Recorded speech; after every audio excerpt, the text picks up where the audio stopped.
నమస్కారం, సుఖీభవకు స్వాగతం. ఈ రోజు సుఖీభవలో చర్మాన్ని బిగుతుగా చేసే సరికొత్త చికిత్స ఎక్సియోన్. వేసవిలో వట్టివేళ్లు ఎంతో మేలు. ముదిమి వయసులో మలబద్ధకమా? మధుమేహులకు ప్రోబయోటిక్స్ ఎంతో మేలు. ఇంకా హెల్త్ టిప్, వయసు పైబడుతున్న కొద్దీ చర్మం సాగిపోవడం, బదులుగా మారడం, ముడతలు పడడం సహజమే. మహిళల్లో అయితే కాన్పు తర్వాత చర్మం బాగా వదులుగా మారిపోతూ ఉంటుంది. ముఖ్యంగా పొత్తికడుపు, కాళ్లు, చేతుల వెనక భాగాల్లో చర్మమంతా వేలాడుతున్నట్లుగా ఉంటుంది. ఇలా వదులైన చర్మాన్ని తిరిగి బిగుతుగా చేసుకునేందుకు ఆధునిక వైద్యంలో ఎక్సియోన్ అనే సరికొత్త చికిత్స ఒకటి ఇటీవల అందుబాటులోకి వచ్చింది. చర్మంపై ఎలాంటి కోతలు లేకుండా, ఘాట్లు పెట్టకుండానే చర్మానికి బిగువుగా తెచ్చిపెట్టే ఎక్సియోన్ చికిత్స గురించి ఇప్పుడు తెలుసుకుందాం.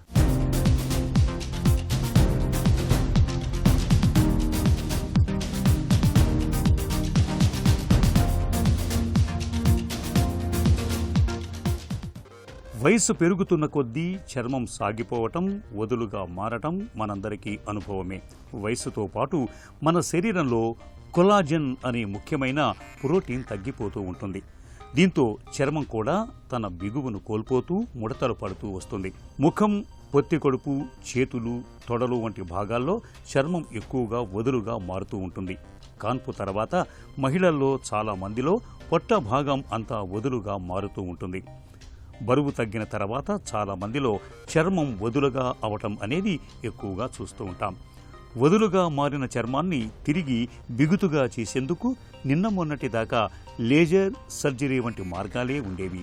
అయితే ఇవి ఖరీదైనవి మాత్రమే కాదు, చికిత్స తీసుకున్న తర్వాత కోలుకోవటానికి కూడా ఎక్కువ కాలం పడుతుంది.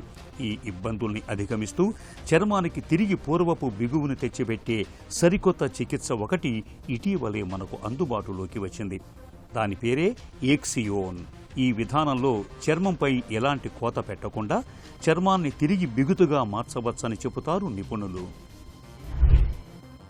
ఏ విధంగా వచ్చిందో ఈ మెటబాలిక్ డిసీజ్ అనేది ఇన్సులిన్ రెసిస్టెన్స్ వల్ల అబ్డామినల్ ఫ్యాటు, విసరల్ ఫ్యాటు ఎక్కువ అవటం, మనకేమో కార్బోహైడ్రేట్ ఫుడ్ ఎక్కువ, పిండి పదార్థాలు ఉన్నది అన్నం. కానీ మనం అది ఇప్పుడేమో కొంచెం మిల్లెట్స్ అయితే అంత కార్బోహైడ్రేట్స్ కాదు, అవి మంచి ఆరోగ్యానికని, అవి కూడా చాలా కార్బోహైడ్రేట్స్ ఉంటున్నాయని.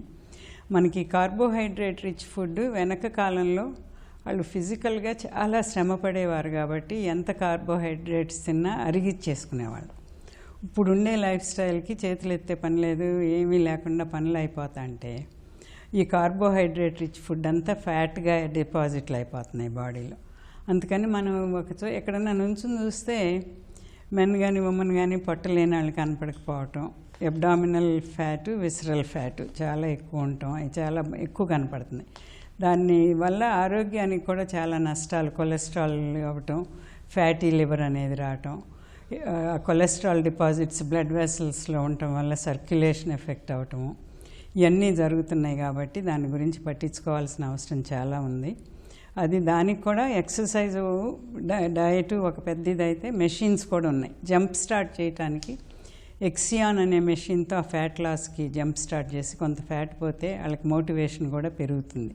ఇది తగ్గుతుంది, ఇదేదో పార్ట్ ఆఫ్ మై ఇది కాదు, బాడీ కాదు, నా బాడీ ఇంతే ఉంటుంది అలా అనుకోకూడదు, ప్రతిదానికి ఆన్సర్స్ ఉన్నాయి, దానివల్ల హెల్త్ చాలా మెరుగుపడుతుంది అనేది ప్రతి ఒక్కళ్ళు ఆలోచించి చేసుకోవాల్సిన విషయం అనేది బాగా చెప్తున్నాం.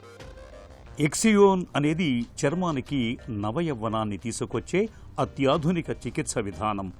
ఈ పద్ధతిలో రేడియో ఫ్రీక్వెన్సీ, అల్ట్రాసౌండ్ రెండింటి సాయంతో చర్మానికి చికిత్స చేస్తారు. ఎక్సియోన్ విధానంలో చర్మం లోపల కింది పొరల వరకు రేడియో ఫ్రీక్వెన్సీ, అల్ట్రాసౌండ్ తరంగాలను పంపించి కొలాజన్, ఎలాస్టిన్ ఉత్పత్తి పెరిగేలా ప్రేరేపిస్తారు. దీంతో చర్మం మళ్లీ బిగుతుగా మారటం మొదలవుతుంది. ముడతలు కూడా తగ్గుతూ వస్తాయి. మొత్తంగా చర్మం తిరిగి నవయవ్వనాన్ని సంతరించుకుంటుంది. ఎక్సియోన్ చికిత్స విధానంలో చర్మంపై ఎలాంటి కోతలు ఉండవు, నొప్పి కూడా ఉండదు. పూర్తిగా సురక్షితమైన చికిత్సా పద్ధతి. ముఖంతో పాటు ఇతర శరీర భాగాలపై కూడా ఈ చికిత్సను చేయించుకోవచ్చు. అందుకే దీన్ని ఎక్సియోన్ ఫేస్ అండ్ బాడీ చికిత్స అని కూడా పిలుస్తారు. స్కిన్ హెల్త్ రీజనరేషన్ అనేది బాగా ఇప్పుడు కొత్తగా హెల్తీ ఏజింగు, హెల్తీ లైఫ్ స్పాను అనేది చాలా ఎక్కువగా చెప్తున్నాము. ఊరికే బతకటం కాదు, ఉన్నన్నాళ్ళు చాలా ఫంక్షనల్గా ఉండాలి, మీ పనులన్నీ చేసుకోవాలి, సహాయం చేయగలగాలి, ఫిజికల్గా యాక్టివ్గా ఉండాలి, హ్యాపీగా ఉండాలి అనేదానికి స్కిన్ హెల్త్కి ఫ్రాక్షనల్ ఆర్ఎఫ్ అని నీడిల్ పెట్టి RF stimulation, radio frequency stimulation వల్ల స్కిన్కి కూడా ఎలాస్టిసిటీ పెరగటం, కొలాజన్ పెరగటం వల్ల ఆ wrinkles, ageing changes in the skin, అది పెద్ద హెల్త్ బెనిఫిట్ కాకపోయినా ఎమోషనల్గా by looking good they feel good. Feeling good అంటే హ్యాపీగా ఉండటము, సోషల్ సర్కిల్స్లో మామూలుగా మూవ్ అవటము, ఎక్కువ ఇంటరాక్షన్స్, ఫ్యామిలీ అవి చాలా ఇంపార్టెంట్ అనేవి గట్టిగా చెప్తున్నాం. అవన్నీ అందరూ పట్టించుకోవాల్సిన విషయాలని. ఇవన్నీ latest advances in women's in terms of health care. ఉమెన్సే అని కాదు, ఇవన్నీ మెన్కు కూడా చాలా ఉపయోగపడాయి. ఎక్సియోన్ చికిత్స పద్ధతి కొందరికి బాగా ఉపయుక్తంగా ఉంటుంది. ముఖం మీద ముడతలు ఉన్నవారికి, చర్మం వదులుగా మారిన వారికి, ముఖంలో కండరాలు వదులుగా మారిన వారికి, కళ్ల కింద సంచులు జారిన వారికి ఈ చికిత్సతో మంచి ఫలితాలు కనిపిస్తాయి. అలాగే పొత్తి కడుపు, కాళ్ళు, చేతుల వెనుక భాగాల్లో చర్మం వదులుగా మారిన వారికి కూడా ఎక్సియోన్ చికిత్సలో మంచి ఫలితాలు కనిపిస్తాయి. అయితే ఈ చికిత్సను పలు దఫాలుగా తీసుకోవాల్సి ఉంటుంది. కొన్ని వారాల్లోనే ఫలితాలు కనిపిస్తాయని చెబుతారు డాక్టర్లు. ఇప్పుడు ఇంకా బాగా ఉన్నది ఎంస్కల్ప్ట్ నియో అని ఒకటి వచ్చింది. దానికి ఏంటంటే స్కెలిటల్ మజిల్స్ అంటాం, మన బాడీలో ఉండే మజిల్స్ అన్నిటినీ. అవి 40 ఏళ్ల కాడ నుంచి ఇయర్కి 1% చొప్పున తగ్గిపోతూ ఉంటాయి. ముందు కూడా 40 ఏళ్ళకి ముందు కూడా అస్సలు యాక్టివ్గా లేని వాళ్ళకి తగ్గుతూ ఉంటాయి. అవి ఏంటంటే ఊరికే జిమ్కి వెళ్ళి బాగా మెషిన్స్ అన్నీ వాడి ఒక్కొక్క మజిల్ ఏం చేయాలనేది ట్రైనర్స్ చెప్తారు, దాని ప్రకారం చేయాలి. అది అందరికీ టైం కుదరదు, అవి వెళ్తాం కుదరదు. దానికి కూడా మెషిన్స్ వచ్చినాయి, కానీ machines is not an answer for anything. I only to jump start and increase the muscle. కొంచెం పెంచినాక మీ అంతటికి మీరు చేసుకునేటట్టు వచ్చేటట్టు చేసుకోవాలనేదే దాని ఉపయోగం. ఎంస్కల్ప్ట్ కూడా this is a HIFEM stimulation of the muscles. దాంట్లో రేడియో ఫ్రీక్వెన్సీ కూడా ఉండటం వల్ల 25% మజిల్ స్ట్రెంగ్త్, 25% ఫ్యాట్ లాస్ జరుగుతుంది విత్ 4 ట్రీట్మెంట్స్ 1 వీక్ అపార్ట్. వదులుగా మారిన చర్మాన్ని తిరిగి బిగుతుగా చేసే ఎక్సియోన్ చికిత్స పూర్తిగా సురక్షితం. అయితే అందరికీ ఈ చికిత్స సరిపోదు. గర్భంతో ఉన్నప్పుడు, చర్మ సమస్యలతో బాధపడుతున్నప్పుడు, దీర్ఘకాలిక జబ్బులతో సతమతమవుతున్నప్పుడు ఎక్సియోన్ చికిత్సకు దూరంగా ఉండాలి. ఇక ఈ చికిత్సను అనుభవం, నైపుణ్యం కలిగిన నిపుణుల వద్దే తీసుకోవాలి. డెర్మటాలజిస్ట్ లేదా సర్టిఫైడ్ క్లినిక్లో మాత్రమే ఎక్సియోన్ చికిత్సను తీసుకోవటం అన్ని విధాలా మేలు. చికిత్స తీసుకున్న తర్వాత కొంతకాలం పాటు చర్మ సంరక్షణలో ప్రత్యేకంగా జాగ్రత్తలు తీసుకోవాలి. ఎండ తాకిడి తగలకుండా చర్మానికి సన్ స్క్రీన్ లోషన్లను తప్పనిసరిగా పట్టిస్తూ ఉండాలి. అప్పుడే చర్మం చక్కటి బిగువుతో, ఆరోగ్యంతో కనిపిస్తుంది. వేసవిలో చలవదనం కోసం మనం పడరాని పాట్లు పడుతూ ఉంటాం. కూలర్లు మొదలుకొని ఏసీల దాకా ఎన్నో ప్రయత్నాలు చేస్తూ ఉంటాం. నిజానికి వేసవి ఇక్కట్లను తట్టుకునేందుకు ప్రకృతి కొన్ని చక్కటి పరిష్కారాలను మన ముందుకు ఉంచింది. వట్టివేళ్లు అలాంటివి. చూడడానికి గట్టి మొక్కలా కనిపించి వట్టివేళ్లతో ప్రయోజనాలు చాలానే ఉన్నాయి. వేసవిలో చలవదనాన్ని అందించడంతో పాటు ఇతరత్ర ఎన్నో ఆరోగ్య ప్రయోజనాల్ని అందించి వట్టివేళ్ల గురించిన పూర్తి వివరాల్ని ఇప్పుడు తెలుసుకుందాం.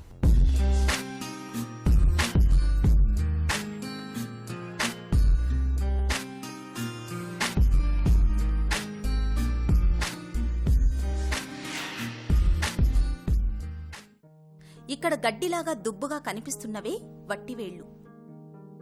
ఖస్ఖస్గా పిలువబడే ఈ గడ్డి జాతికి ఇప్పుడు ప్రపంచవ్యాప్తంగా పెద్ద డిమాండే ఉంది. సువాసన వెదజల్లే ఈ వట్టివేళ్లకు అనేక ఆరోగ్య ప్రయోజనాలను అందించే గుణం ఉండడంతో ఇవాళ ప్రపంచవ్యాప్తంగా అనేక దేశాల్లో వట్టివేళ్లను విరివిగా పెంచుతున్నారు. వట్టివేళ్ల నుంచి తీసే పరిమళ తైలాన్ని నేడు అనేక సౌందర్య సాధనాల్లో ఉపయోగిస్తున్నారు. ఇక వట్టివేళ్లైతే చలవదనాన్ని అందించడం మొదలుకుని అనేక జబ్బుల్ని నయం చేయడంలోనూ బాగా ఉపయోగపడుతున్నాయి. వేసవిలో తీవ్రమైన వేడి ఉక్కపోతలను తట్టుకునేందుకు మనం చాలా రకాల ప్రయత్నాలే చేస్తుంటాం. చలవదనం కోసం పరితపిస్తుంటాం. ఇలాంటప్పుడు వట్టివేళ్లను వాడుకుంటే ఎంతో ఉపయోగంగా ఉంటుంది. కిటికీలకు, ద్వారాలకు, బాల్కనీలలో వీటితో అల్లిన చేపలు వేలాడదీసి వాటిపై నీళ్లు చల్లుతుంటే సువాసన భరితమైన చల్లని గాలిని ఆస్వాదించవచ్చు. దీని నుండి వచ్చే సువాసన మనస్సునకు, శరీరానికి మంచి స్వాంతన చేకూరుస్తుంది. కూలర్లలో కూడా వట్టివేళ్ల చేపలను వాడొచ్చు. కూలర్లలో వాడే ఇతర చేపలకు కొంతకాలం తర్వాత బ్యాక్టీరియా చేరి ఆరోగ్యానికి హాని చేయడమే కాక దుర్వాసన కూడా వస్తుంది. కానీ వట్టివేళ్ల చేపలు వేసినందున వాటి నుండి వచ్చే సువాసన వలన బ్యాక్టీరియా దరిచేరకుండా ఉంటుంది. ఎన్నో ఆరోగ్య ప్రయోజనాలు కలిగిన వట్టివేళ్లను ఆయుర్వేదంలో ఎక్కువగా ఉపయోగిస్తారు. వట్టివేళ్ల నుంచి తీసిన తైలాన్ని సంతాన సాఫల్యతకు, చర్మ వ్యాధులకు, కీళ్ల నొప్పుల నివారణకు, మొటిమలు, పుండ్లు వంటి వాటి నివారణకు వాడతారు. దీని తైలాన్ని అరోమా థెరపీలోనూ, పరిమళ తైలాలలోనూ, సబ్బులు, లోషన్లు వంటి సౌందర్య సాధనాలలోనూ విరివిగా వాడుతారు. అదేవిధంగా లస్సీలు, మిల్క్ షేకులు, ఐస్ క్రీములు, షర్బత్తులు, పండ్ల రసాలలో కూడా వాడతారు. వట్టివేరు నుండి తీసిన నూనెతో మర్దన చేయడం వలన ఒంటి నొప్పులు తగ్గుతాయి. ఇన్ని ఆరోగ్య ప్రయోజనాలు ఉన్న వట్టివేళ్లను ప్రకృతి ప్రసాదించిన ఒక వరమనే చెప్పుకోవాలి. వృద్ధాప్యంలో మలబద్ధకం ఇవాళ చాలా మందికి ఓ పెద్ద సమస్యగా మారిపోయింది. వయసుతో పాటు అరుగుదల తగ్గడం, నీళ్లెక్కువగా తాగకపోవడం, నిత్యం వేసుకునే కొన్ని రకాల మందులు వయసు మళ్లిన వాళ్లలో మలబద్ధకాన్ని తెచ్చిపెడుతూ ఉంటాయి. అయితే ఆహారపు అలవాట్లను తిరిగి గాడిలో పెట్టుకోవడంతో పాటు జీవనశైలిలో కొన్ని ప్రత్యేక జాగ్రత్తలు తీసుకుంటే వృద్ధాప్యంలో మలబద్ధకాన్ని సులువుగానే అధిగమించవచ్చని చెబుతారు నిపుణులు. ముదిమి వయసులో మలబద్ధకాన్ని తగ్గించుకునే మార్గాల గురించి ఇప్పుడు తెలుసుకుందాం.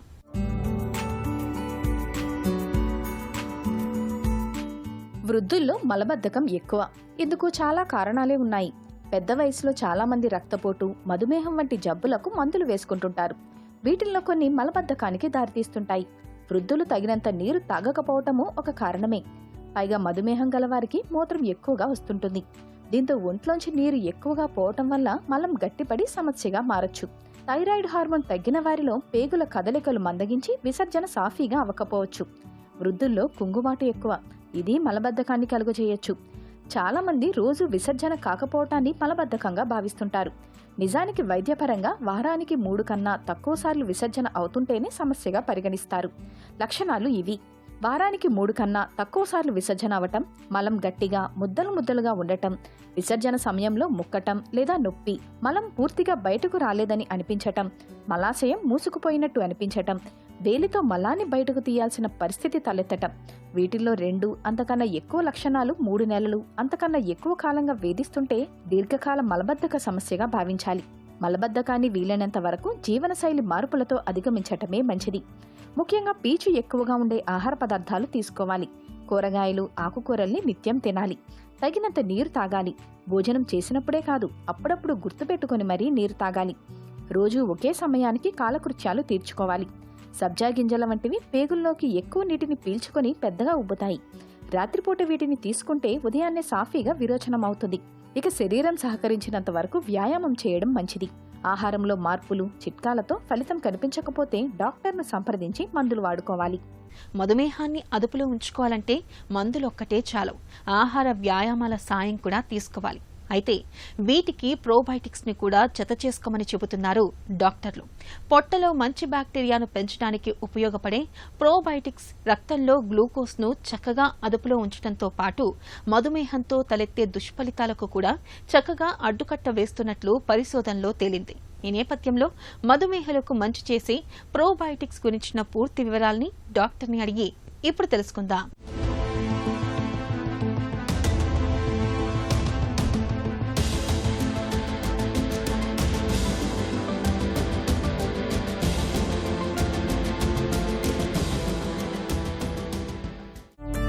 ప్రోబయోటిక్స్ అంటే ఏంటి? ఇవి మధుమేహులకు ఎలా మేలు చేస్తాయి? ప్రోబయోటిక్స్ గురించి మనకు బాగా చాలా సంవత్సరాలుగా తెలిసిపోయింది.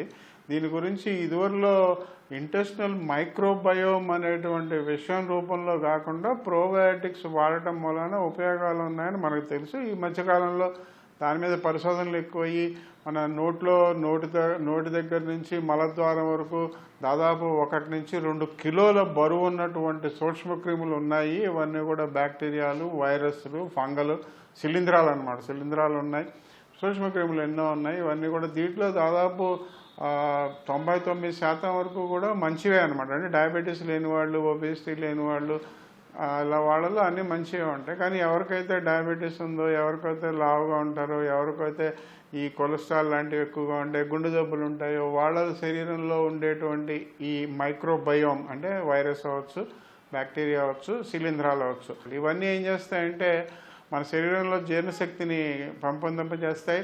ఇది కాకుండా జీర్ణశక్తిని పెంపొందింపజేస్తాయి, క్లాస్ట్రీడియం డిఫిసిల్ లాంటి ఇన్ఫెక్షన్లు అరికడతాయని తెలుసు. కానీ కొత్తగా తెలిసిన విషయం ఏంటంటే యాంటీ ఇన్ఫ్లమేటరీస్ అంటే మన శరీరంలో జరిగేటువంటి వాపు ప్రక్రియను కూడా నిరోధిస్తాయి. ఒకవేళ అప్పటికే ఆ లో గ్రేడ్ ఇన్ఫ్లమేషన్ ఉన్నట్లయితే దాన్ని తగ్గిస్తాయి. ఆ వాపు ప్రక్రియను తగ్గించినట్లయితే మనకి ఆహారం సక్రమంగా జీర్ణం అవుతుంది. తీసుకున్న ఆహారం వెంటనే జీర్ణాశయంలోంచి, చిన్నపిల్లలోంచి పెద్ద అంటే ఇరిటబుల్ బౌల్ సిండ్రోమ్ లాంటి సమస్యలు రావు. లీకీ గట్ సిండ్రోమ్ ఆహారం పూర్తిగా జీర్ణం అవ్వకుండానే రక్తంలో ప్రవేశిస్తుంది కూడా, దాన్ని కూడా నివారిస్తుంది. ప్రోబయాటిక్స్తో మధుమేహులకు ప్రధానంగా వనగూరే ప్రయోజనాలేంటి? డయాబెటీస్లో వచ్చేటువంటి మూత్రకోశానికి సంబంధించిన వ్యాధులను కూడా తగ్గిస్తుందని చెప్పి మరొక ప్రయోగాల పరిశోధనలో తేలింది. ఇవన్నీ కాకుండా క్యాన్సర్, డయాబెటీస్ వాళ్ళకి మనం ఎక్కువగా తెలుసుకోవాల్సింది ఏంటంటే డయాబెటీస్లో మరణాలకి ప్రధాన కారణం క్యాన్సర్ అవుతుంది కదా. రాబోయే కాలంలో ప్యాంక్రియాస్ క్యాన్సర్ ఎక్కువ. క్యాన్సర్ని నివారించడానికి కూడా ప్రోబయాటిక్స్ బాగా పనిచేస్తాయి అన్నమాట. ప్రీబయోటిక్స్ అంటే ఏంటి? ప్రోబయోటిక్స్ని ఎలా పెంపొందిస్తాయి? ప్రోబయాటిక్స్ అనేవి మంచివని మాకు తెలుసు. ప్రోబయాటిక్స్ అన్నీ కూడా ఏంటంటే లివింగ్ ఆర్గనిజమ్స్ అంటే బతికున్నటువంటి సూక్ష్మక్రిములు. అయితే మన శరీరంలో మన మైక్రోబయోమ్ అంటే నోటి నుంచి మలద్వారం వరకు ఉన్న ఈ 2 కిలోల మైక్రోబయోమ్లో ఈ సూక్ష్మక్రిముల్లో మంచి సూక్ష్మక్రిముల్ని పెంపొందింపజేయడానికి అవసరమైన ప్రోబయాటిక్స్ని ఎక్కువగా తయారు చేయడానికి మనం వాడేటువంటి ఆహార పదార్థాలు చాలా ఉన్నాయి. వీటిని ప్రీబయాటిక్స్ అంటాం. వీటి గురించి కూడా మనకు బాగా తెలుసు. కానీ ఈ కోణంలో అంటే ప్రోబయాటిక్స్ని సమృద్ధిగా పెంపొందింపజేయడానికి ఉపయోగపడతాయని చెప్పి మనం కొత్తగా పరిశోధనలో బయటపడుతున్నాయి ప్రీబయాటిక్స్.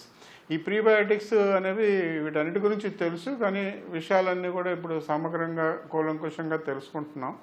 ఇన్సులిన్ అనే ఒక పదార్థం ఉంటుంది. ఇన్సులిన్ అనేటువంటి పదార్థం చాలా ఆహార పదార్థాల్లో ఉంటుంది. ముఖ్యంగా మనం చెప్పుకోవాలంటే మన వెల్లుల్లి చాలా మంచిదని మనం తరతరాలుగా చెప్పుకుంటున్నాం కదా. కాబట్టి వెల్లుల్లిలో ఇన్సులిన్ అనే పదార్థం ఎక్కువగా ఉంటుంది. ఇది ఒక రకమైన ప్రీబయాటిక్ అన్నమాట. దీన్ని వాడినట్లయితే మన శరీరంలో ప్రోబయాటిక్ సూక్ష్మక్రిములు, మంచి సూక్ష్మక్రిములు పెంపొందింపబడతాయి. ప్రీబయాటిక్స్.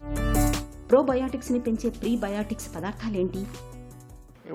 వెల్లుల్లి, ఇలాగే ఆలిగో పాలిసాక్రైడ్స్, ఫ్రక్టో ఆలిగోసాక్రైడ్స్ అని, గ్యాలక్టో ఆలిగోసాక్రైడ్స్ అని చెప్పుకునే కొన్ని ఉన్నాయి. అంటే మనకి బాగా తెలిసిన ఆహార పదార్థాలే. అంటే ఏంటంటే ఇప్పుడు మనం వాడేటువంటి వాటిలో ఈ వెల్లుల్లి లాంటి లీక్స్ అంటాం అనమాట. అంటే అవి మనం సలాడ్లని రకరకాలుగా తింటున్నారు కదా, అవి కాకుండా రకరకాల కూరగాయలు, మనం వాడేటువంటి అన్ని కూరగాయలు కూడా ప్రీబయాటిక్స్. వీటన్నిటిలో కూడా ప్రీబయాటిక్ పదార్థాలు ఉంటాయి. ఇన్సులిన్ ఉంటుంది, ఈ సాక్రైడ్స్ ఉంటాయి అనమాట.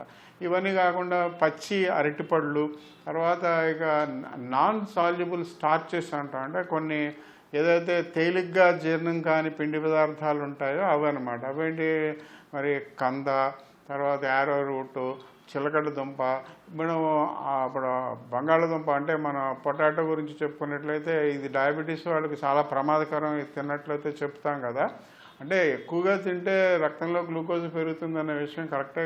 కానీ ఈ పొటాటోని మనం ఉడకబెట్టుకుని మరీ ఎక్కువ కాకుండా తోలుతో సహా ఉడకబెట్టుకుని తిన్నట్లయితే ప్రీబయాటిక్స్ పెంపొందించబడతాయి. కాబట్టి కంద, యారోరూటు, కర్రపెండలం, టాపియోకా, ఇది భారతదేశంలోనే కాదు ప్రపంచంలో ఎన్నో దేశాల్లో ఈ కర్రపెండలాన్ని బాగా వాడుతున్నారు. కాబట్టి దీంట్లో కూడా ప్రీబయాటిక్స్ ఎక్కువగా ఉన్నాయన్నమాట. ఇవన్నీ కూడా భారతదేశంలో మామూలుగా సామాన్యంగా మనం అందరం వాడేటువంటి పదార్థాలే. కాబట్టి వీటిని ఎక్కువగా వాడుకున్నట్లయితే ఇవన్నీ కాకుండా లెగూమ్స్ అంటే మనకి మన దేశంలో దాదాపు ఒక 100 రకాల చిక్కుళ్ళు వాడుతున్నాం మనం. ఎన్నో రకాల గింజలు అనమాట, చిక్కుడు గింజలు, అది సోయా అవ్వచ్చు, లేదా మరి మామూలు మన చిక్కుడు అవ్వచ్చు, లేదా గౌరు చిక్కుళ్ళు అని చెప్పి చాలా సన్నగా ఉండేటువంటి గోరు చిక్కుడు అవ్వచ్చు, క్లస్టర్ బీన్ అవ్వచ్చు, రాజ్మా అవ్వచ్చు, ఇలా ఎన్నో వందల రకాల చిక్కుళ్ళు ఉన్నాయి కదా. ఇవన్నీ కూడా లోపల ఉన్నటువంటి ఆహార పదార్థం ఫైబర్స్ అనమాట, అంటే పీచు పదార్థం అనమాట. ఆ పీచు పదార్థం మనకి